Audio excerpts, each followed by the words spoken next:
Good afternoon, Jan. Michael, good morning. Good morning. Indeed, it is a good morning. Okay, Zoom is wait, Zoom is started. Discord is started. Yes, yeah, Ready. got everything started. This is unusual. How are you doing? Very good, very good. Yeah, had a busy week as usual. Mm, Yeah, getting ready for the code launch application. Finding little gaps along the way. Like I did this thing for .NET, but I never did it for JavaScript. Um, and say, oh, okay, I need to finish that up. So, yeah, by the mm. time we're done, it's going to be a complete system on both sides. Okay, because now you need both sides. Yes, Okay. yes, indeed. Well, let me see what you have because Yeah. on my side I did not get anything on Jinaga this week, All right. unfortunately. Yeah. So Okay. Well, let me. Um, yeah, I will share that. Okay. So for everybody else, we've got that. For Zoom, we are sharing the screen. Okay. And then we move this little bar out of the way. Okay. Um, yeah, this is the repository for the CodeLaunch application. Um, so, uh, so real quick, CodeLaunch is a startup accelerator event and program that Improving runs, and each cohort ends with this really awesome live event where each of the different finalists uh, get up on stage and pitch what they've built. I will bring up CodeLaunch.com while I'm talking. Um, this is the big event where the winning team is awarded um, not just the belt, but also some cash prizes and uh, some mm, extra services that the vendors, the sponsors provide. What you see there with all the coding going on, that is each of the finalists gets a 24-hour hackathon with a development team, and they or no 48-hour hackathon with the development team, and they build something for the show. And so this kind of shows off what they were able to build. So our next show so is so there are two things. There is the project itself and there is the 48 hours hackathon. yes, yes, Okay. yes. So I was originally thinking that hey, what I'll do is I will lead one of these hackathon teams and show people how you can use Jinaga to get something up running really quickly for for a startup, and then this opportunity fell in my lap. So yeah, Code Launch Canada. Two days left to apply if you want to be in the cohort. Um, but yeah, this is going to be in Toronto on June 25th, and by that date, um, we intend to have a brand new attendee experience application up and running, and that's what this is. Does So that yeah, make, but that does not make part of this hackathon. correct, This is correct. infrastructure that you make for CodeLaunch itself. Yes, Okay. yes, exactly. Yeah. So when you're at the event, yeah, all of the attendees get to vote on the pitches, and you've got six finalists who present their pitch, and it's done in sort of a bracket style. So the first two, um, you know, head off, head up, our heads up against each other. Then the second two and the third two, and then the winners of those three go on to a three-way. competition, and they get another 30 seconds to add to their pitch. They get more questions from the judges, and then a final round of voting. And in the past, it's been done with text. So yeah, people are sending in their text messages. There's a script on the back end that's kind of aggregating and summing, and then the production team is doing a bunch of work in order to turn that into some graphics that they can display. And so it's that part of the experience is less than it could be for the attendees, and it's certainly less than it could be for the people backstage. So we're trying to fix both of those things. And that's what this application is all about. So I will go ahead and get this started here. So just as with the university system, we've got this Docker Compose. It's a much smaller Docker Compose. In fact, I did just build and run it. So let me bring up. So if I understand well, this application is going to be the backbone of the whole event. That is correct. Yes. Yeah, I'm pretty excited about that. Wow. Yeah, and the first one's coming up in June, so gotta get this done. But the first one for this year, yeah. So where can I find? There is Docker Desktop. Come on, there you go. I don't need to update you right now. Okay, so we have been looking at university. Let's see. I thought I had just done this. Yeah, let me do a Docker Compose up -d -build. That's right. I just did a pull and a build just to make sure that everything was good. Now this is actually launching the stack. And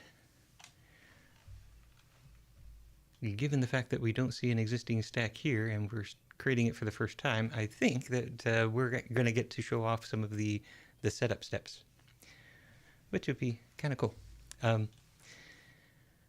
So it has started the stack, all except for this attendee IP. There's some extra things that need to happen before that will stay running. But what we have here is we have, let me scroll down, there's a little bit more.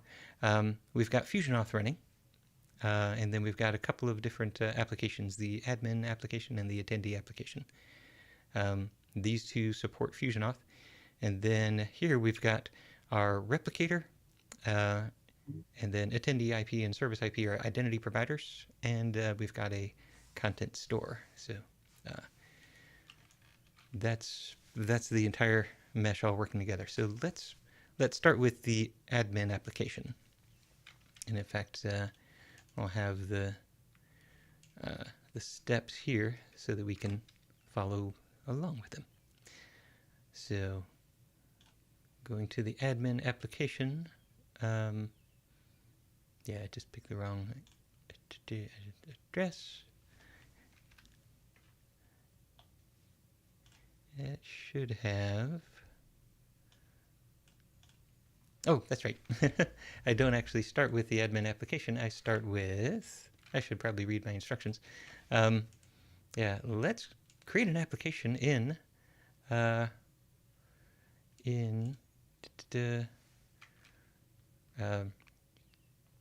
FusionAuth. So that's 9011. So here we are setting up FusionAuth for the very first time. Let's go to Michael. Well, let's do michael.perry@improving.com. Let's do it that way.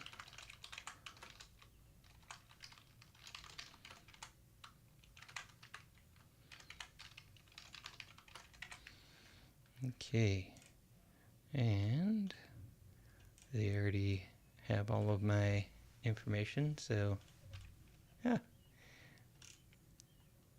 it was word of mouth. I just did that.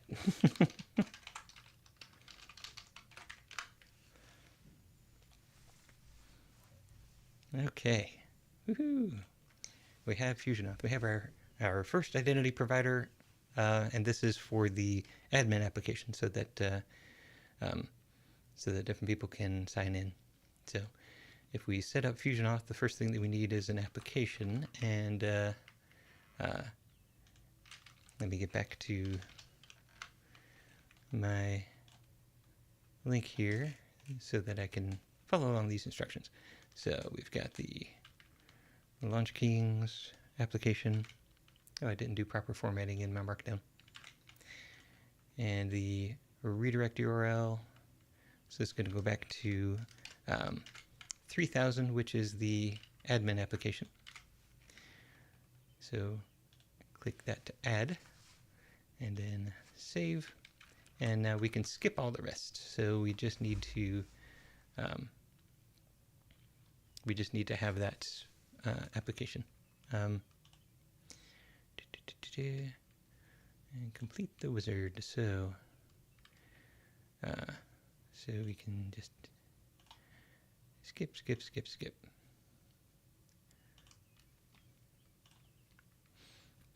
Now the next thing is we want to enable cores, because we are doing all of this authentication through Pixie. So it's all client side. And so that means that the browser is directly talking to the identity provider through fetch. So it needs to make cross-origin calls. So we go to settings, system, cores. Whoops, there it is. Settings, system. Get that out of the way. This GitHub repository is a private one? It is, yes. But what I intend to do is take some of these things and move them to a public repository so that everybody can see these patterns. I'll integrate some of them with the university system.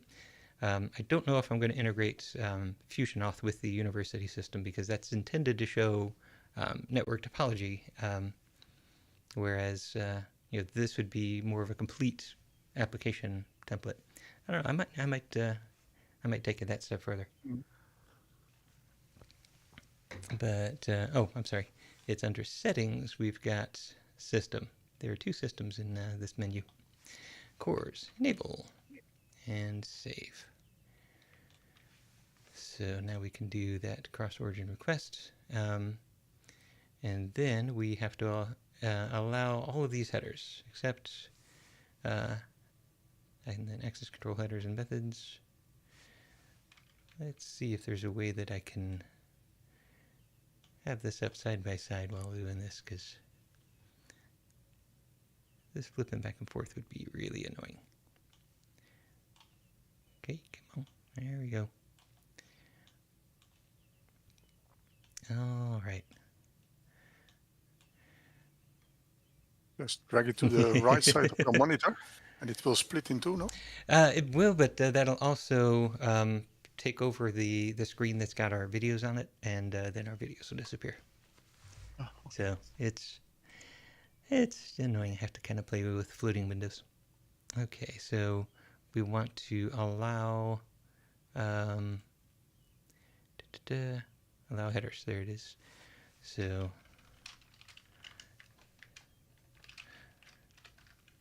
yeah, unfortunately they don't have a nice list of headers.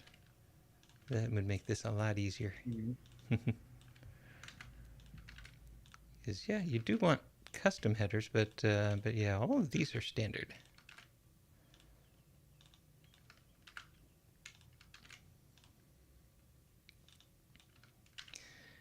And so once we have this, a nice user interface, but it could be better. Yeah. So here's the FusionAuth tenant ID, so that's a custom one, and then we allow posts and options, and then this is the allowed origin, only that one. And then we expose the headers. Access control allow origin, and access control allow credentials. So all of that is necessary for the application to be able to do a fetch post to FusionAuth, and then be able to read what's coming back. And it's just localhost 3000, just the attendee application that's doing it. Okay. So now we want to configure the authorization code grant with Pixie. So we go back to the application. Here's the LaunchKings application. We want to edit that. And so far it's got OAuth enabled, but we want to make Pixie required and the client authentication not required. So this is all from the browser. And then we can save that. And we want the client ID.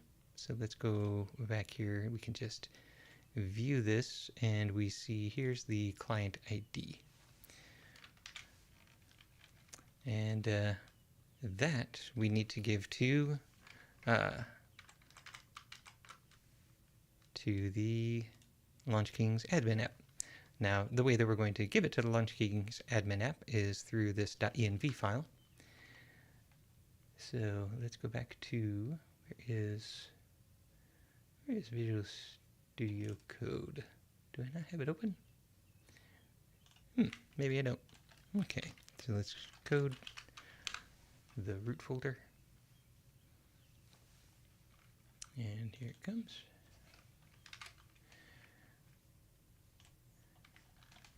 All right.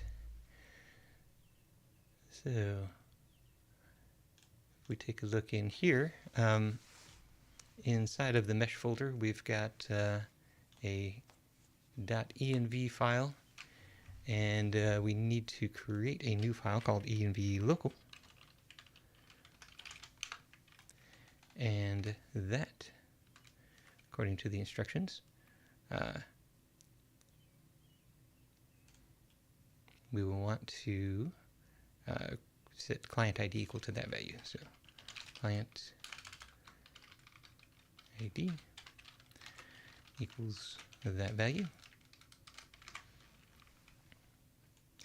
And so now this is the only environment variable that the application needs. The way in order to call FusionAuth. So the way that it gets that is if we look at the Docker Compose. Here we are talking about the LaunchKings admin application. So it says, okay, here's your Docker file that you're going to build from, and here I want to load the env file. So, first of all, load the regular .env that's checked into the repository, and that's required. But then also load .env local, and that's not required. So if it doesn't exist, you can still start up, but that will bring in all of these environment variables, including client ID here. So that'll set the client ID, and then the application will be able to find. Well, here is how it's going to find FusionAuth. It's got that authorize and token and logout endpoint, but the client ID is how it's going to identify itself to FusionAuth and say, I want the user to log into this application. Okay. Now here's the part where we're starting to get into some Jinaga stuff. So we're going to create a provider file. So inside of the front-end authentication folder, we've got some provider files already set up here. And these are ways that you tell the replicator how to validate tokens. So this is if somebody's going to connect to the replicator, they need to authenticate. They're going to send a bearer token. So it's going to look in these provider files and see, okay, does it match the issuer and the audience? And then we'll look at the key ID. And using that key ID, we will see if this key validates the token. So in the case of these two, these are secret keys. For the actual deployment, of course, you'll want to randomly generate a key there, but these are shared secrets. In the case of FusionAuth, on the other hand, these are going to be public keys. So we're going to set that up now. Okay. So we want to copy that and create a new file called FusionAuth Provider. And paste that in there. And so that's the provider name. There's the issuer. The audience is going to be my client ID. So let's go back to FusionAuth and grab that again. And then the key ID, we want to get that from the configuration here. So to obtain the key ID and public key, you go to Settings, Key Master. So I am the key master, and we've got our default RSA signing key. So we can do that. And here is the key ID. It's not the ID field, this is the key ID. Very confusing. So I added this note to remind myself it's the kid. So here's the key ID. Amy Ann, that's nice. And then the key is a public key. So we want to grab this PEM encoded, not certificate, but just the public key. Now, unfortunately, this is multi-line PEM format, and we need to write it basically as a JavaScript string, or yeah, JavaScript string. So that means we need to run this nice little command in order to convert it. That's okay. We can do that here. JQ. That's a little command line tool that comes with a lot of distros. So you probably have it in Ubuntu. If not, then you can sudo apt-get JQ. So that is reading the key from standard input, and or reading just a string from standard input and then outputting it as a JSON string. So we paste that in. Boom. And then we hit enter and Control D. And now we have it all nicely formatted. Yeah. Now there's an extra tab at the beginning. That's weird. Actually, I don't know if I've just failed to notice that before. But also, there might be an issue that these are carriage returns and not carriage return line feeds. Let's see. Okay, so now we've got that FusionAuth provider. As you can see here, it's grayed out. That's because this file is in the gitignore. And so that means everybody that sets this up on their local machine, they're going to end up with a different key ID, different key. So they have to go through this step. But now that we have that, the replicator right here, the front-end replicator, it should be able to load that that provider. Let's see if it tells me any problems with it because of that line feed thing.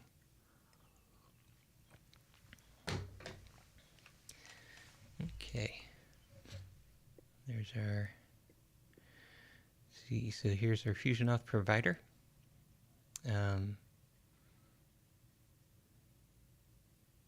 So it means it found the file. Yeah, I guess I don't log out that it successfully incorporated the file, but no error showed up, so that's probably good. So all of that means that when I start the admin application, I should be able to go over to FusionAuth in order to log in. So let's see if that works. So let's come back to this, and we will go to localhost 3000, and oh, okay. I need to restart the admin application so that it can reload its settings. So here is the LaunchKings admin. Let's go ahead and go in here and restart that.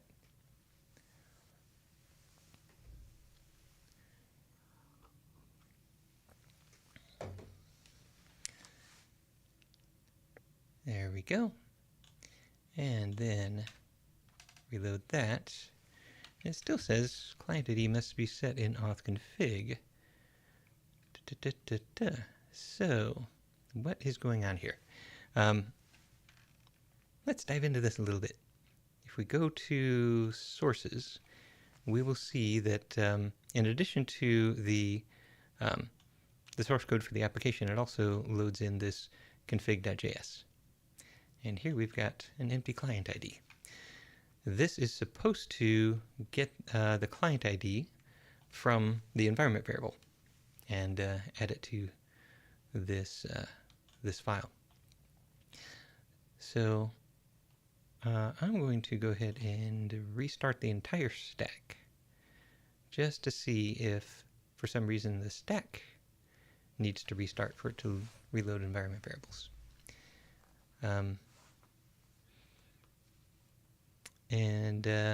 Yeah, when I do, I will also check one more thing. We want to make sure that the files are properly mounted. Well, yeah, we already saw that in the replicator. The files are properly mounted. Yeah. Okay. So, yeah, now we're still seeing an empty client ID. Interesting. All right. This is fun. Okay. Yeah, that's fun for me. I don't know if it's fun for anybody watching. Okay, let's dive into, here's the app. Here is the LaunchKings attendee application and source. And so in here, we've got our, this is a Vite application using React, but then there is also a node component that serves it. There it is, server.js. So this, I can go ahead and expand this so we can see everything's going on. This is where we grab the client ID environment variable and we set that. So that means here, if we go to LaunchKings admin, okay, we are in LaunchKings admin. There's the path, .env.local. I wonder if this part of it happens on Docker Compose up, not just restarting the container. So when we did Docker Compose up initially, we didn't have this file. That might be it. Let's try that. So Docker Compose down. We don't provide the -v, so that keeps all the volumes around. Otherwise, I would have to reset up FusionAuth, and we would just be in an infinite loop here. I might not have even had to do a down. Just doing an up might have said, okay, here's the delta. But we shall see. So here's Docker compose up.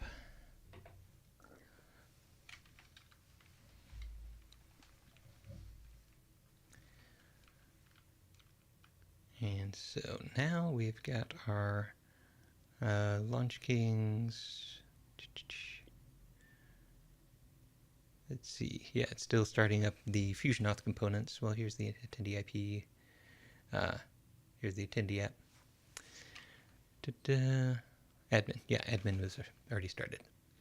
Okay, now let's try reloading this. Hey, that worked. Okay, perfect.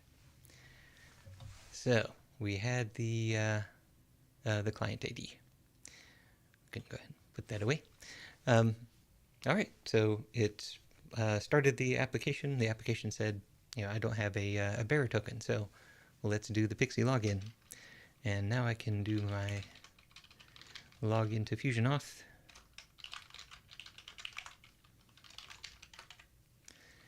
And go. And now that redirects me back to Launch King's admin, and I am all signed in.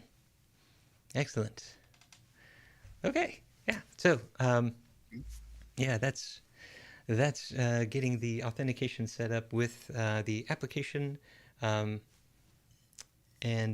with the replicator. We haven't seen it work with the replicator yet, but if I take a look at the network tab, let me go ahead and refresh this. Now you'll see right here it makes a call to 8080 Jinaga login. So this is doing a login against the replicator. Mm-hmm. So that means there is a brand new public key that was generated in the replicator for this particular user. So now whenever I log in with Fusion Auth, that's my user object. So that tells us that the replicator is accepting that token. All right. We are halfway there. Okay, so now I'm inside of Launch Kings, but if we take a look at, say, events, we don't have any events. The reason that we don't have events is that we need to set the tenant public key. We basically need to create a tenant within the application. And I do want these spinners to go away when there's an error message. Most of the time I catch that, but that time I didn't. So here we've got our tenants page, and there are no tenants. Let's create one. In fact, let me go ahead and open this network tab again, because this is a really cool part of the handshake. So I'm just going to create a tenant. Boom. I've got a tenant ID. But what happened is, if we see here, we've got a save, and this payload. This is the graph protocol. This was one of the gaps. I didn't have the JavaScript client saving using the graph protocol. It was still using JSON. So we built the graph protocol for the project that we were doing and improving for client, and they were concerned about the size of the payload, and it's like, yeah, you're right, there is a big payload, and we can fix it. But another thing about the graph protocol is that you can put signatures in it. So it starts off by saying, here's a public key. I'm just going to call it public key 0. So PK0 from here on in means this public key. So, hey, replicator, just remember that. And then here I want to create a Jinaga user with no predecessors, and it's got one field, and it's this public key, which also happens to be They always seem to start with your name. um, but yeah, if you keep on looking, you'll see like your JQV7, JQV7. It's that's the same Perhaps public there key as is that. somewhere Michael inside as well. Maybe in some of them. Yeah, I should Yeah. change my name to AQAB. Would that be a cob? That would be kind of cool. Because they all end Finish in a with. cob.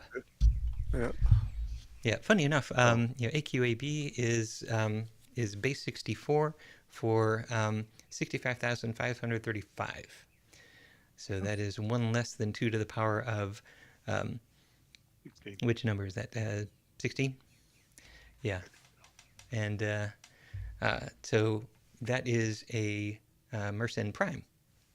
And so they use that as the base for the RSA key exchange. It could be any number that's a prime, but they always use that one. Anyway, so we have the user that has this public key, and then that's followed by this signature. So use PK0 to validate this signature for this fact. And so it's basically, this is a self-signed user.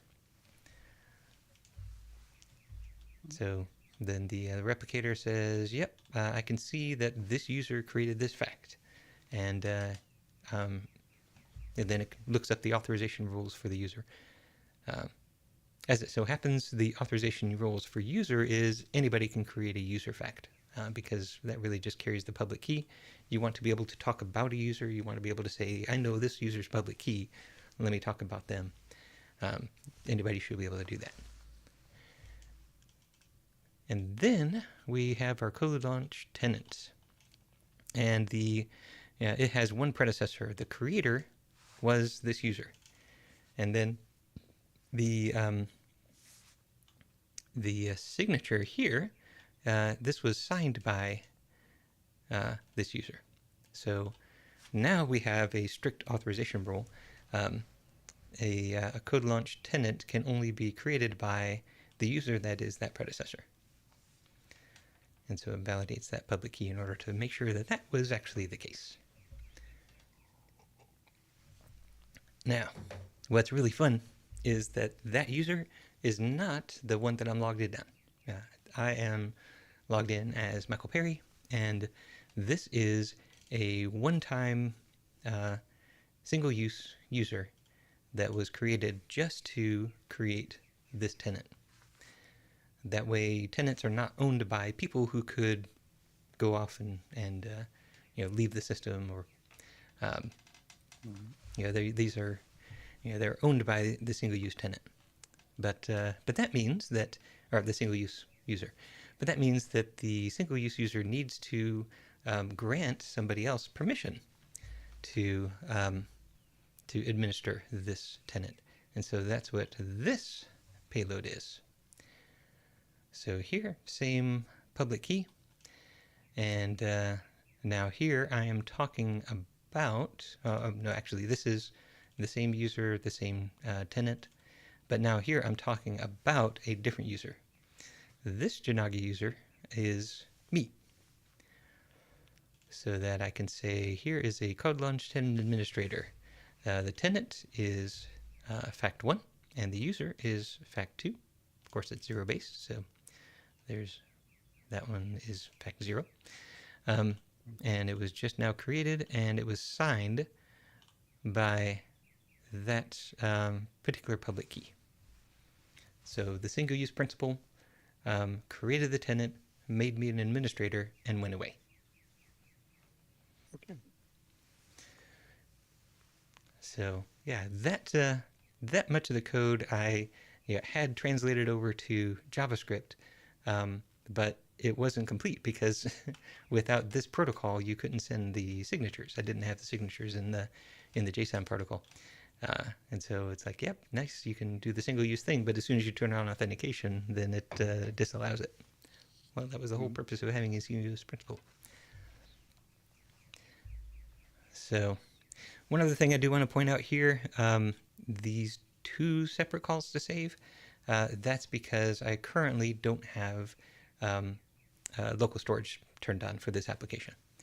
But as we've talked about in the C# library, once you turn on local storage, then it can get back to the application as soon as you've saved a fact, and wait before it sends it, because it knows it's persisted, and so it can wait. And so that was also something that was missing. I had implemented that, wait before sending in C# so that we could see that in the university application in that example, but I hadn't implemented that in JavaScript. So that's implemented now as well. So if I were to turn on local storage, then this would be just one save, and you would not get this duplication. So here it basically had to repeat the user, the tenant, it had to repeat these two facts and that public key in order to make sense of this administrator fact right here.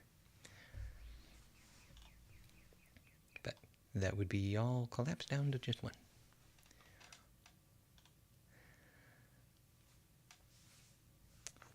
Yep. Also, something kind of interesting that popped up, this pre-flight options check. This isn't just the browser doing it. In fact, you'll see two of them. So here's the pre-flight. Here's the actual fetch that my application is doing, because the application can't see this pre-flight options check, so it has to do it again. But this is how we do content negotiation. So this gives me back the response header of accept post. So I accept JSON, and I accept the Jinaga graph v1 protocol. So if I was talking to an older replicator, then the client would just fall back to using JSON if that wasn't there. Yeah. So all that fun stuff. Had to get all of that working in JavaScript in order to make sure that I could do that and create a tenant.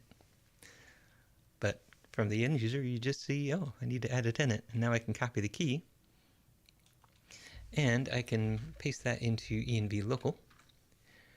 So let me go back to here and go to env local, and I will say tenant public key is equal to that.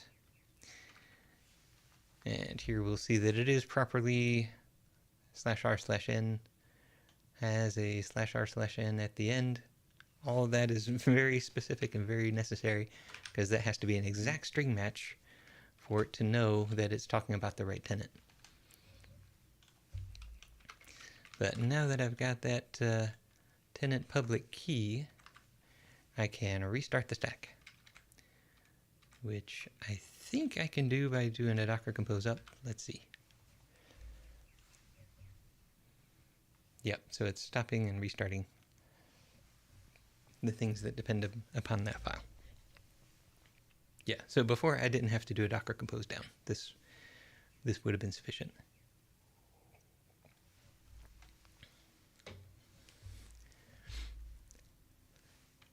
Okay. So now that it has restarted the LaunchKing's attendee application, we don't have to wait for that search app to restart. Now in here, if I go back to my all events page, then, okay, maybe I do have to refresh. There we go. Then I know which tenant I'm on, and I can query that tenant for events. So now we can throw that away. And we are finally to the point where we can set up an event. So let's create an event. And this is going to be CodeLaunch Canada 2025. And ba-bum, we've got an event. We can pop in here, and we've got our 6 finalists. So in order to make this easy on myself, I did copy some images into the project. Let's see. Well, it is here. Projects. Improving.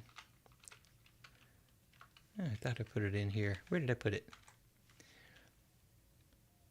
Oh, this is in WSL. Okay. Well, that's not going to make it easier on Windows. Okay. Well, let's just grab another image, like right here. Here is the Jinaga logo as a PNG. Yeah. There we go. Ba-boom. So, yeah. Jinaga is a competitor at CodeLaunch now. Ba-boom. And we've got Jinaga as a competitor. So, what you just saw there is something else that that I've been meaning to do, and I finally got got something that I can put out there. So let me just do it this way. I'm going to right click and open the image in a new tab, and then you see this image is served up by localhost 8081/content, and then this big old long string. Yeah. Addressed storage. Exactly. So if we come in here, we'll see here is the content store, and so that is a content address storage server written in Node, and so it's just saving its stuff to a folder. So we mount this volume here, storage, and it contains these files. So in fact, I can show you over here where it gets mounted. Actually, no, sorry, it doesn't get mounted from the source folder. Yeah, I have to see if I can drag this. I don't think I can drag this out. Oh, if I close this, whoops, content store. If I close this, maybe yeah, there we go. Now I can see it. So we've got the hash and then dot image/png. So I basically put the content type as the extension, and that's just the protocol that I use so that you can upload any different content type that you want, and it will know what the content type is when you ask for this particular hash. So a few little checks around that. Let me go into the code for that guy. So content store, source, and yeah, this one. I used AI to generate this, and I can't remember exactly which of these libraries it had trouble with, and I was like, nah, just do it in JavaScript, because it couldn't find types for one of these libraries. Maybe it was there's file upload in here, there's crypto. Could have been either one of those, but yeah. So this is just a little JavaScript application that it sets up a few routes. So we've got our upload route that you can use to just post anything to that route, and it's going to determine the content type, generate the hash, and then basically save that file. And then it just tells you upload successful. And then /content, you pass in the hash, and it loads it from the file storage. And when it loads the file, so it finds the file that starts with the hash, and then it grabs the um, the dot and the substring and decodes that content type so that it knows how to return that. So pretty simple little thing.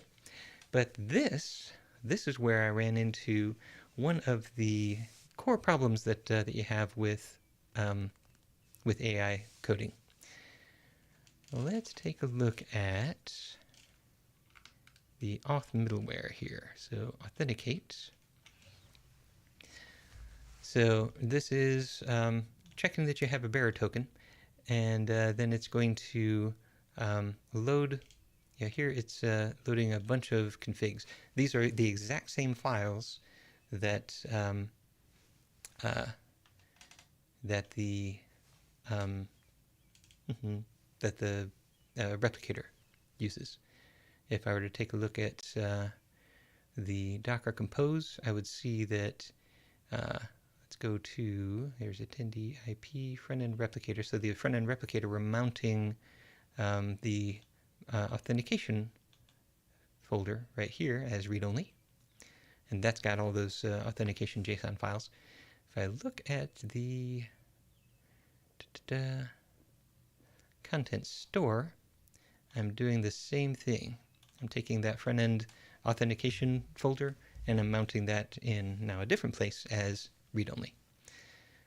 So they're both looking at the same authentication files. So that means if you can authenticate with the replicator, you can authenticate with the content provider. So it grabs that token and does a whole bunch of validation on it. So validate the subject, validate the issuer and audience. As it's doing so, it's filtering down the possible configs. So you eventually get to just one. It has to be just this one. Because we've got 3 different config files, it accepts 3 different kinds of tokens. And then we get down here and we grab the key ID and find the config with that key ID. And there should be only one.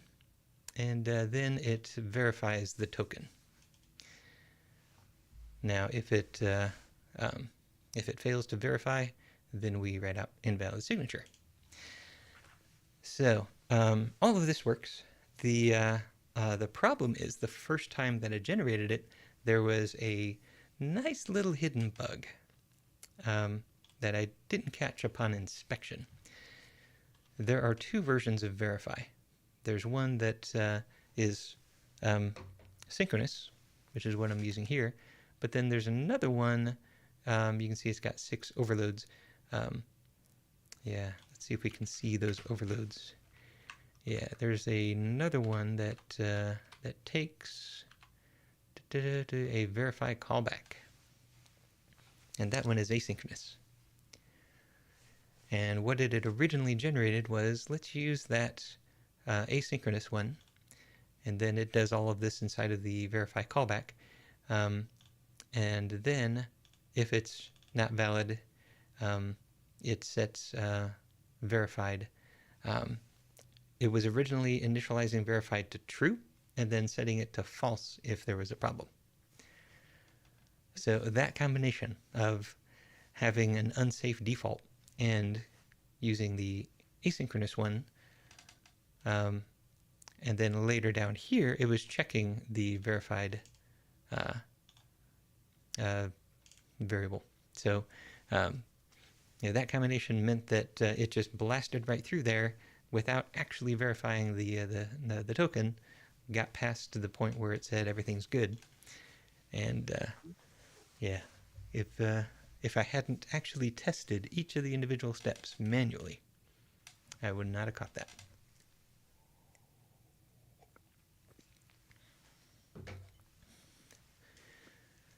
So AI coding is a great performance booster, but yeah, still have to test. You have to have the engineering mindset. You have to know what you're looking for. You have to have that experience.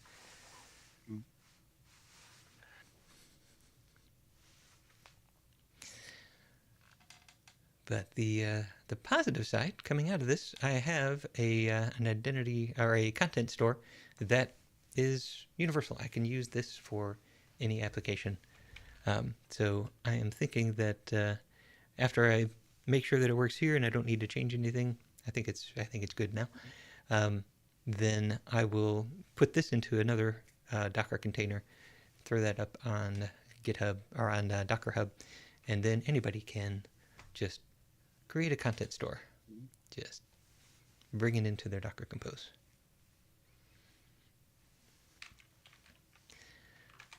And then you'll be able to do things like this. Yeah, you can upload images. You can have the the image with the source tag being the contents URL. And so it authenticates on post. It does not authenticate on get. Because the only way that a browser could authenticate on get was with a cookie.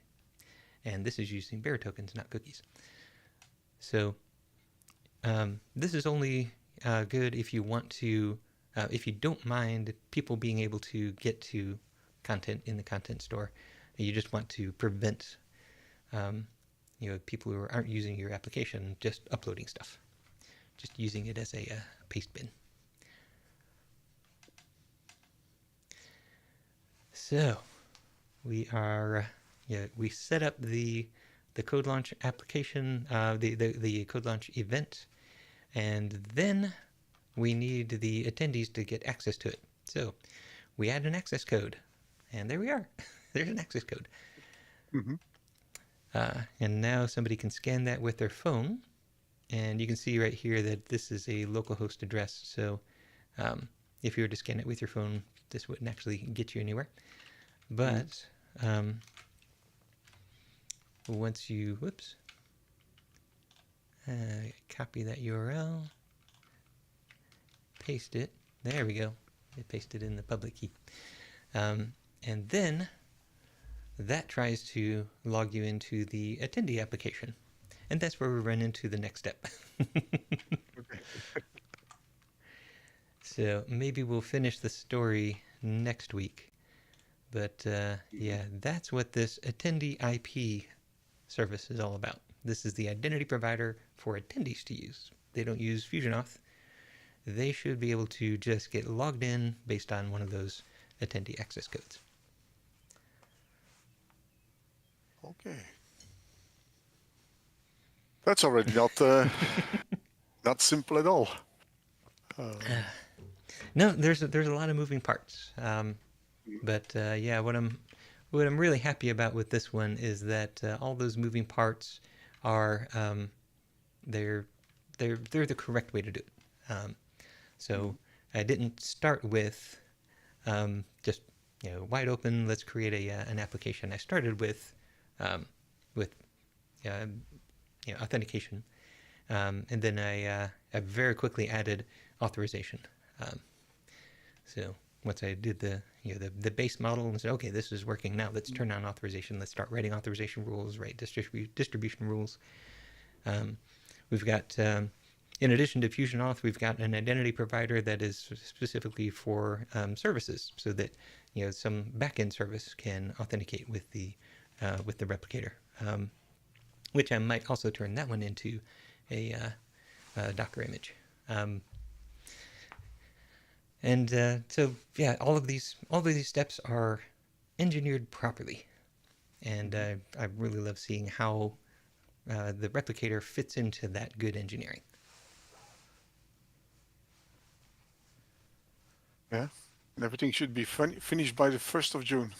Yes. Yeah. One of these meetings, I'll show you the tool that I use now for AI assisted coding. So, I've graduated from Copilot. They're still trying to work on these features in Copilot, but I started using Klein. I think I showed you Klein. Well, now I've moved on to Roo Code, which is a fork of Klein that takes a different and really interesting direction, and they've got it. They've got it figured out. It's working. But with Roo Code, you can give it a bit more freedom, and it lands on the right solution. Whereas with client, if you give it too much freedom, then it gets in the cycle, and they say, "Oh, wait, stop, roll back." But with Roo Code, I've seen that it's able to stay on track, and it does so with a technique they call boomerang tasks. So I'll show you boomerang tasks, and it's pretty impressive stuff. So he doesn't go wherever he comes back to the problem. Yes. Yep. Okay. Precisely why they call it boomerang is that there's one agent that is that is overseeing the problem, and then it starts another task, gives it gives it a lot of direction for that task, and then when that task completes, it boomerangs back, and then it uses another agent to validate what that just did. So there are these 4 steps that it goes through. But yeah, I'll show you the blog post and give you a demo of that working. How is that spelled? Roo Code? Yeah. RUCODE? It is ROO CODE. Okay. Yep. Roo As Code. in kangaroo. Yeah. And boomerang. It's completely Australian, probably. Yeah. Probably, yes. If I hear kangaroos and boomerangs, I think about Australia. Yeah. Yeah, but they're doing good stuff, and yeah, it's because of Jinaga and because of Roo Code that I have absolute confidence that we will have a high quality application in plenty of time for the Canada event. That will be a very nice publicity for Jinaga. Yes. Yes, indeed. Yeah, that's the story that I want to tell. I want this to be a showcase application for improving. And it's like, this is what we can do with the libraries and the skills that we have. And I'm right now organizing a group within improving to share these skills. So we're starting with AI coding with Roo Code, and we'll do a workshop and show how to keep this on the rails, how to do proper engineering with an AI assistant, and that's basically going to multiply the value of our developers just doing that. But then, I've already done a few workshops with improvers on Jinaga. Come back and do another one where we're now putting together these entire systems using Docker Compose. And that combined with the AI assisted coding, it's like we can build enterprise systems really fast. Yeah. Yep. It's not quite the dream of the person that can use Excel being able to do this. You need that experience. You need that engineering. Yeah, but that might be the next step. Yeah. Yes, indeed. Good. Looking forward to see all these results. Yes. Yeah. I'm excited about this. No, I was okay. I didn't do anything on DWS, but I was still thinking about it last night, and I got a little bit confused because if we make a new task, and we have a task and we delete it, before we delete it in the old system, we send a request to the phone of the technician that had that task to see whether he was already working on it. Because if he already registered working time on it, we cannot delete it as a dispatcher. Yeah. And so I was thinking, but how am I going to do that in Jinaga? Yeah. But actually, it's very simple. It's just a conflict. So I delete it, and if later on I get back that there are hours registered on it, then I have to undelete it. Yeah. It's a conflict, Nice. not more than that. Yeah. Yeah. Well, Yeah, I love that. That's the historical modeling exposing a distributed systems topology problem, and you were using topology to solve that problem. And this is just a problem with eventual consistency, and you have to solve it in the model. I love that. yeah, because before, if I delete it, everything is gone. Yeah. Now I delete it. It's just a fact that Yeah. is there, so all the information stays there. Yep. Exactly. And you can have a So specification that's looking for that shape, deleted, yeah. and yet ours worked. And so here are all the things that we just learned about Mhm. that need to be addressed. So actually, if they are working hours, that is the same as having an undelete fact in that case. Yeah. So the specification will bring back all the task that has been deleted. Yep. Yep. So doing it that way, it would just happen automatically. Mhm. Doing it where you've got a specification specifically looking for that would then be able to surface that to the end user if there was something that the user needed to do because of that. I could bring it into attention to the dispatcher Yeah. by saying, okay, this specification, be careful, dispatcher, you deleted it and it has to be undeleted. Yeah. And then give him the possibility to undelete it. Mm-hmm. That's another possibility, but that depends a little bit how we want to interact with it. Right. Right. And that makes it completely a business problem. Yeah. You, as the business owner, get to decide what's the correct response in that situation. Mm-hmm. Good. So it was a little bit panic. I It's woke up, awesome. I say, but I a love few that. minutes later, I said, okay, that's the way it goes, and I continued to sleep. Yeah. Good. Excellent. So we see each other next week, I think. Yeah. Yes, indeed. Okay. We will continue the story then. Mm-hmm. Michael, thank you very much, and see you next week. Thank you, sir. See you then. Okay. Bye.